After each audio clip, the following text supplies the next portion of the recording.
होता है।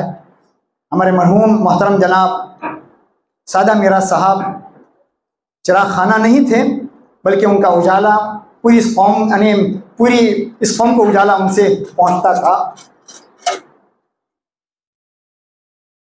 खानाजात नहीं, उनकी ज़िंदगी खानाजात नहीं थी, मिल्लत के लिए बड़ी कारआमद थी।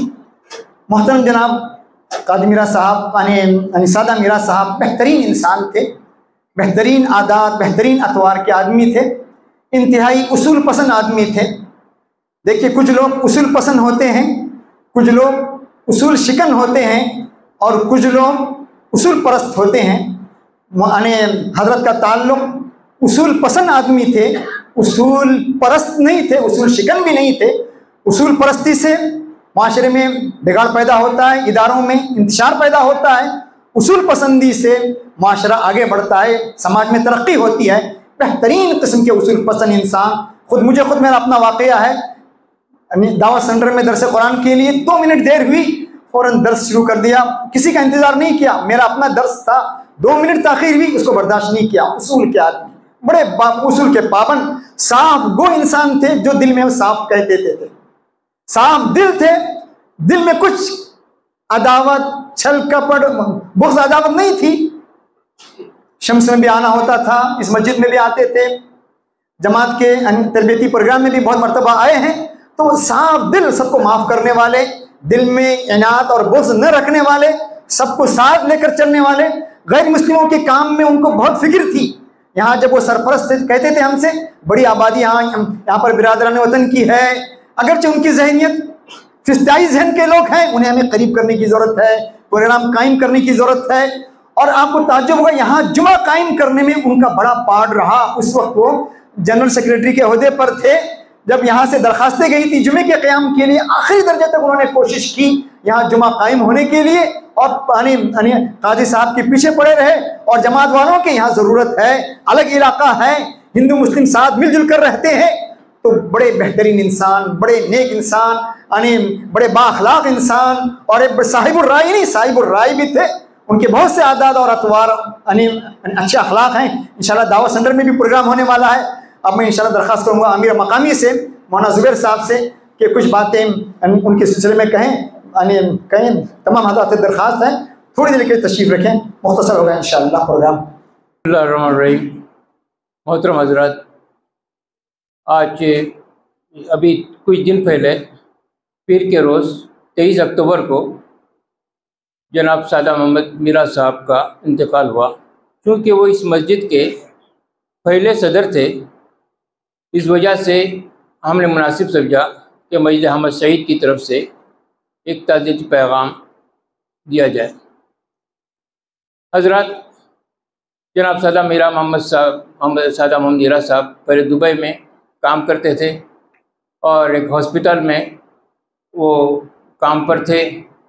और जब वो काम से फारिग होते थे तो अपने जब घर तशरीफ़ लाते थे तो वहाँ पर ऑडियो और वीडियो क़याम कैसेट सीरीज़ के नाम से उन्होंने एक कैसेट सीरीज़ शुरू की थी। और वो कैसेट्स हिंदुस्तान, पाकिस्तान, बांग्लादेश, इंग्लैंड और मुख्तलिफ़ दुनिया के मशहूर उलमा इकराम से और अहले इल्म से वो तकरीर और खुतबात उनके नशर करते थे। जब वो दुबई में वो उलमा इकराम आते थे तो उनके बड़े बड़े प्रोग्राम रखते थे। उनके साथ जनाब अब्दुल मतीन मुनीरी साहब भी उनके साथ थे। कैसेट का उन्होंने एक बड़ा अजीम सिलसिला शुरू किया था। और ये कैसेट का जो सिलसिला था ऑडियो वीडियो का, ये मामूली नहीं था, बल्कि तहरीकी अंदाज में, इस अंदाज पर हिंदुस्तान में भी इतना बड़ा नशर व इशाअत का कोई इदारा नहीं था जो जनाब सादा मोहम्मद मीरा साहब ने दुबई में शुरू किया।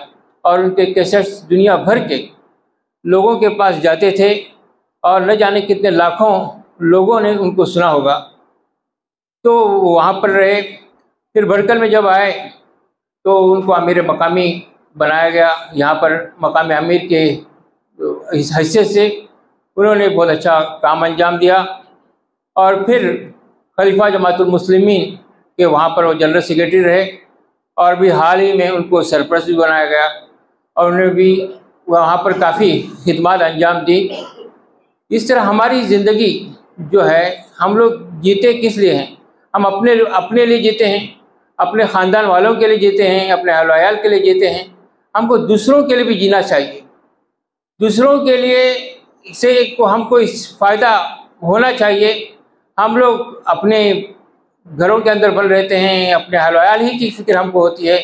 दुनिया भर के इंसानों की हमको कोई फ़िक्र नहीं होती है।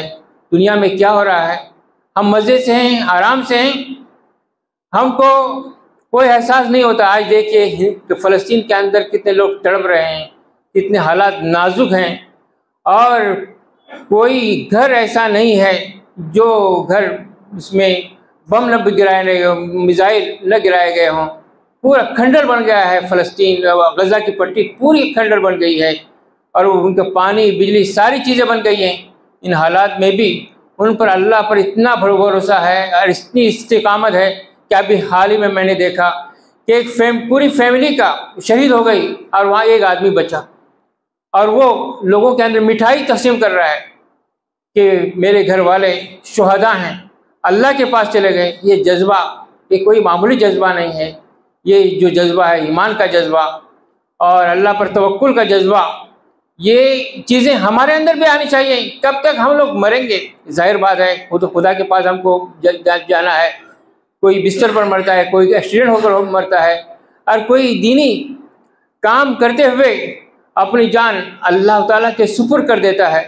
हमारे अंदर ये जज्बा पैदा होना चाहिए, और ये जज्बा जो होता है, जो बड़े लोग होते हैं उनके अंदर ये जज्बात पाए जाते हैं जो अपने लिए जीते नहीं हैं। जनाब सादा मीरा साहब भी इन्हीं जैसे लोगों में से थे। उन्होंने अपना काम पूरा किया, और उनकी ज़िंदगी इसी दीन की हया के लिए, तहरीक इस्लामी के हया के लिए और इसके गलबे के लिए उन्हें अपने रात दिन लगा दिए। तो हमको भी इसी तरह जीना चाहिए। मेरे प्यारे बुजुर्गों और भाइयों, दावत सेंटर में हर हफ्ता में इतवार के रोज़ 5 बजे कुरान मजीद का दर्स होता है, दर्स हदीस होता है, मौजूदा हालात पर गुफ्तगू होती है। 1 घंटे का सिर्फ प्रोग्राम होता है। आप आइए, इस तहरीक के साथ शामिल हो जाइए। ये तहरीक कोई मामूली तहरीक नहीं है। ये तहरीक जो है एक अजीम तहरीक है, एक ज़बरदस्त तहरीक है और एक मुनज़्ज़म तहरीक है। और इसके अंदर जो इस्लामी फ़िक्र हमको मिलती है, दुनिया में हमको क्या काम करना चाहिए, मतलब इस्लाम के गलबे की, इस्तिला की, उसमें हमको क़ुव्वत मिलती है। ये तहरीक, इस तहरीक के साथ जुड़ जाइए। ये तहरीक अंबिया की तहरीक है, रसूलों की तहरीक है, और ये मुकम्मल दीन की तरफ दावत देती है। ऐसा नहीं कि किसी मखसूस चीज़ों की तरफ दावत देती हो, नमाज़ों के लिए, ज़िक्र अस्कार के लिए, के अलावा साथ साथ इस्लाम में पूरे दाखिल होने के लिए ये दावत देती है। और सियासत में भी रहनुमाई करती है, हालात पर भी रहनुमाई करती है, मुसलमानों के इसमें कैसे रहना, फ़लस्तीन के मसले पर भी मुसलमानों में रहनुमाई करती है। कनाडा की दुनिया, हिंदुस्तान की तमाम ज़बानों में कुरान मजीद का तर्जुमा किया गया है। कन्नड़ा ज़बान में, तमिल में, हर ज़बान में, जो स्टेट की जितनी भी ज़बानें हैं, कुरान मजीद का तर्जुमा किया गया है। लाखों लोगों तक इस्लाम का पैगाम लोग पहुंचा रहे हैं, जा रहे हैं, और मकामी तौर पर अखबारात निकल रहे हैं। हर ज़बान के अंदर उनको इस्लाम की दावत दी जा रही है। इंशाल्लाह हम भी अनकरीब एक बहुत बड़ा, हम लोग ऐसे मुख्तलिफ प्रोग्राम करते रहते हैं गैर मुस्लिमों के साथ, ब्रादरहुड के साथ, वतन के साथ, और जिसमें मीडिया वाले भी आते हैं, मुख्तलिफ सवालात करते हैं, और वो सुलझे हुए जाकर जाते हैं। और अभी हाल ही में इंशाल्लाह हमारा एक प्रोग्राम आमिना हाल में भी होने वाला है, एक बड़ा प्रोग्राम, जिसमें हम बरादरान वतन की एक बड़ी तादाद को इंशाल्लाह मदऊ करेंगे। आप दुआ करें, और आप भी इस तहरीक के साथ और इस इज्तिमाइयत के साथ आप वाबस्ता हो जाएं। मैं यह दुआ करता हूँ कि अल्लाह ताला जनाब सादा मीरा साहब की अल्लाह ताला भरपूर वफ़ा फरमाए, और उनको जन्नतुल फिरदौस में जगह नसीब फरमाए, और उनके अहल अयाल को सब्र जमील नसीब फरमाए। वाखुर।